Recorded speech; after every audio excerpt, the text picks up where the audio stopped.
বৈরী পরিস্থিতির কারণে থাইল্যান্ডের রাজধানী ব্যাংককে জরুরি অবতরণ করতে বাধ্য হয়েছে সিঙ্গাপুর এয়ারলাইন্সের একটি বিমান। এতে একজন নিহত হয়েছে, আহত হয়েছেন আরও অনেকে। লন্ডন থেকে সিঙ্গাপুরের উদ্দেশ্যে ছেড়ে আসা বোয়িং বিমানটি থাইল্যান্ডের দিকে ঘুরিয়ে নিতে বাধ্য হন চালকরা। স্থানীয় সময় পৌনে 4টায় বিমানটি ব্যাংককে অবতরণ করে। জানা গেছে, মাঝ আকাশে তীব্রঝাঁকুনির কবলে পড়েছিল সিঙ্গাপুর এয়ারলাইন্সের সিঙ্গাপুরগামী ফ্লাইটটি। বার্তা সংস্থা রয়টার্সকে বিমানের এক যাত্রী জানিয়েছেন, আকস্মিক ঝোড়োগতির বাতাসের সময় বিমানের ভেতরের ভয়াবহ অবস্থার সৃষ্টি হয়। বিমানটি হঠাৎ করেই কাত হয়ে যায়। প্রচণ্ড ঝাঁকুনি লাগে। পরই বিমানটি অত্যন্ত নাটকীয়ভাবে নিচে নেমে যায়। সিটবেল্ট না পরা যাত্রীদের অনেকেই সিলিংয়ে পড়ে যান।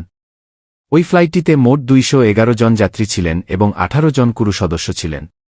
আহত যাত্রীদের থাই কর্তৃপক্ষের সাথে যুক্ত হয়ে চিকিৎসার ব্যবস্থা করা হয়েছে বলে জানিয়েছে সিঙ্গাপুর এয়ারলাইন্স।